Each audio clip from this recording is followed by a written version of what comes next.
والتابعين لهم بإحسان إلى يوم الدين. أما بعد، نحييكم بتحية أهل الجنة ألا وهي السلام عليكم ورحمة الله وبركاته. يقول عز وجل في محكم تنزيله بعد أعوذ بالله من الشيطان الرجيم: يا أيها الذين آمنوا اتقوا الله حق تقاته ولا تموتن إلا وأنتم مسلمون. يقول أيضا: يا أيها الناس اتقوا ربكم الذي خلقكم من نفس واحدة وخلق منها زوجها وبث منهما رجالا كثيرا ونساء واتقوا الله الذي تساءلون به والأرحام إن الله كان عليكم رقيبا. يقول أيضا: يا أيها الذين آمنوا اتقوا الله وقولوا قولا سديدا يصلح لكم أعمالكم ويغفر لكم ذنوبكم ومن يطع الله ورسوله فقد فاز فوزا عظيما.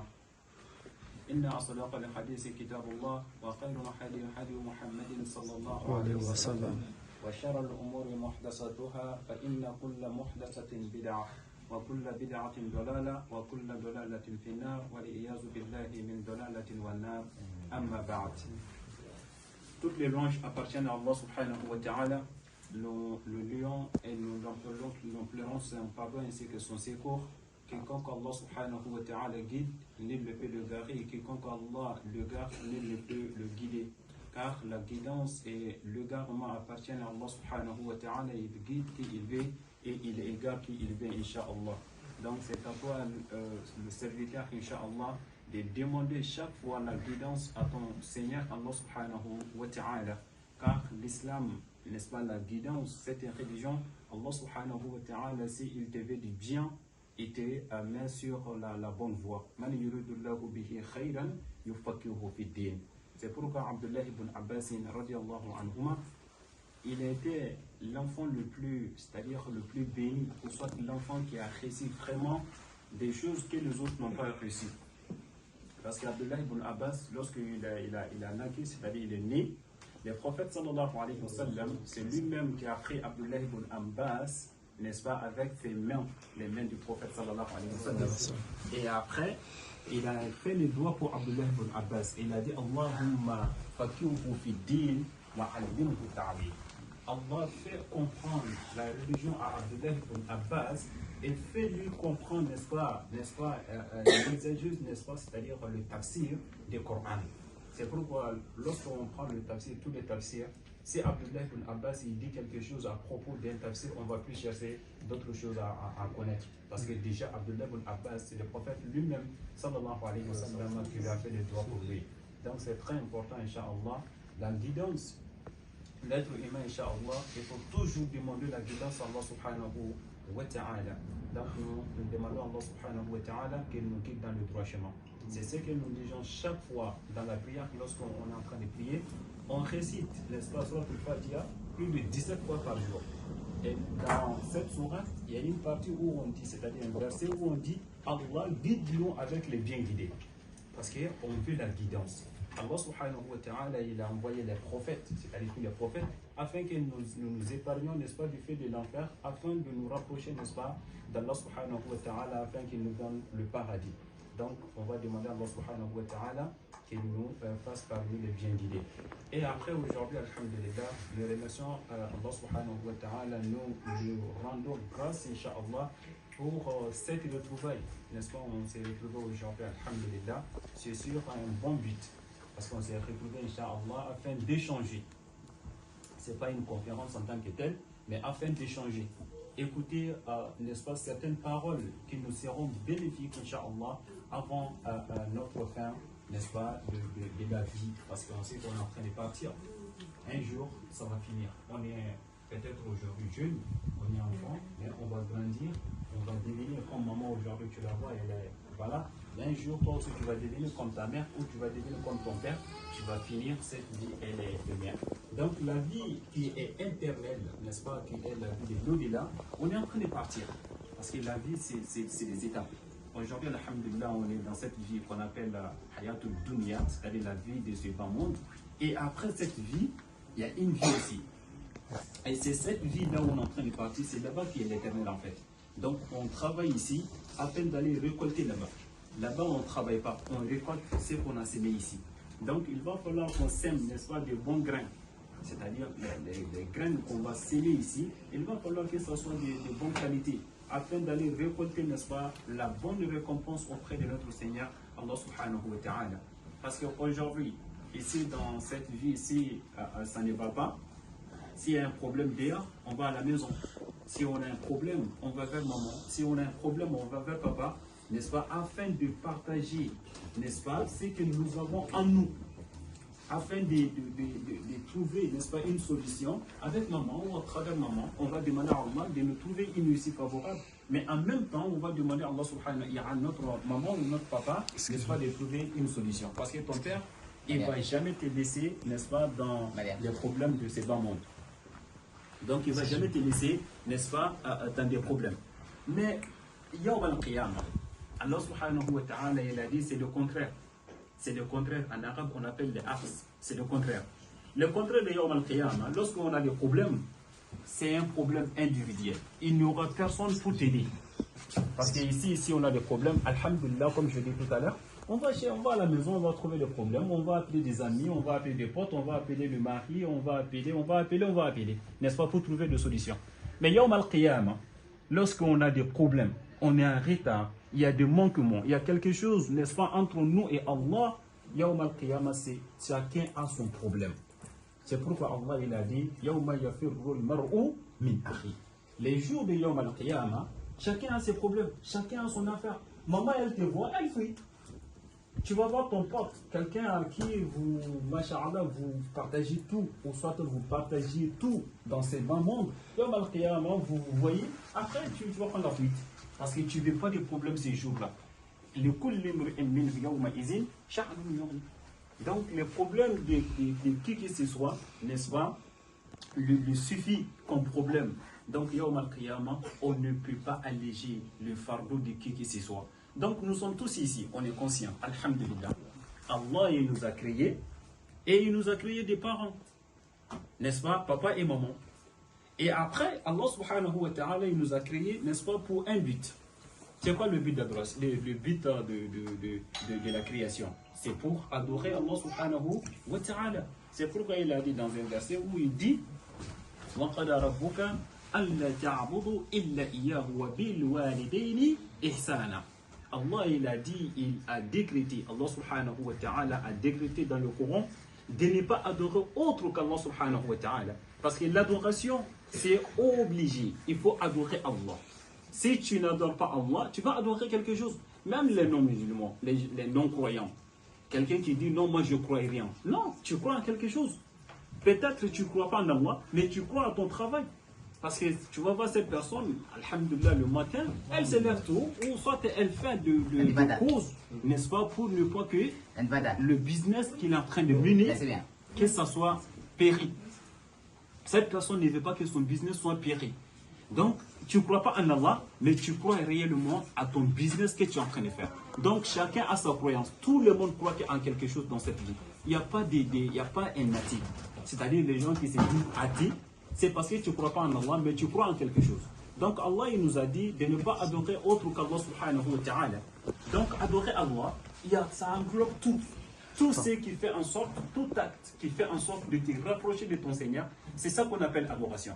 Et de t'éloigner tout ce que Allah il t'a interdit, c'est-à-dire tout ce qui est prohibé, tout ce qui est détestable, tout ce que Allah il a dit de ne pas faire, de s'en éloigner. Donc, faire quelque chose que c'est que Allah aime. On va trouver peut-être la prière. On va trouver, Inch'Allah, Cheikh, il va lire le passage du Coran où on va essayer d'expliquer. On va trouver, il y a la prière. D'abord, l'unicité d'Allah. Il faut adorer seulement Allah. Si tu fais tes choses, fais-les pour Allah. Juste, je vais faire ça pour l'agrément d'Allah. Ah, je vais prier, c'est pas parce que maman elle est là ou mon père il est là, il me force à prier. Si je ne prie pas, il va peut-être parler et tout. Non, je prie parce que c'est Allah qui me l'a demandé. Je prie, c'est parce que c'est quelque chose, genre, je vais faire pour me rapprocher de mon Seigneur. Donc la prière, Allah subhanahu wa ta'ala, et ça vient après. Lorsque Jibril alayhi salam, il est venu vers le prophète, Jibril c'est un ange, n'est-ce pas, qui est l'intermédiaire, l'ambassadeur, n'est-ce pas, entre Allah subhanahu wa ta'ala et les messagers. Jibril alayhi salam, c'est un ange. Et ils désobéissent pas à Allah subhanahu wa ta'ala. Et ils font ce que Allah leur a demandé. Donc les gens, ils font ce qu'Allah les a demandé. Donc Jibril alayhi salam, un jour, il est venu vers le prophète sallallahu alayhi wa sallam. Les compagnons, tout le monde a vu. C'est pourquoi dans le hadith, c'est Omar même qui a rapporté le hadith, en disant إنما نحن جلوس عند رسول الله صلى الله عليه وسلم ذات يوم اطلع علينا رجل شديد بياض الشياب شديد سواد الشعر لا يرى عليه أثر سفر ولا يعرفه منا أحد حتى جلس إلى النبي صلى الله عليه وسلم فأسناد ركبتيه إلى ركبتيه ووضع كفيه على فخذيه فقال يا محمد أخبرنا عن الإسلام. Voilà un homme, un étranger, mais c'était Jibril alayhi salam, parce qu'à la fin du hadith, on va voir, le prophète sallallahu alayhi wa sallam, il a demandé à Omar, est-ce que tu sais c'était qui? Il a dit non. Allah et son messager le savent le mieux. Donc il a dit c'était Jibril. Donc on va voir dans le hadith, c'était Jibril. Donc Jibril est venu, comment il était habillé, masha'Allah, il était un homme beau, masha'Allah. Et après, il est venu s'asseoir devant le prophète sallallahu alayhi wa sallam. Et il a mis ses genoux contre les genoux du prophète. Et il a pris ses deux mains et il a mis sur ses cuisses. Et après il a dit, oh Muhammad, c'est quoi l'islam? Peut-être quand je vous pose la question, c'est quoi l'islam? Chacun va trouver, n'est-ce pas, une définition de l'islam.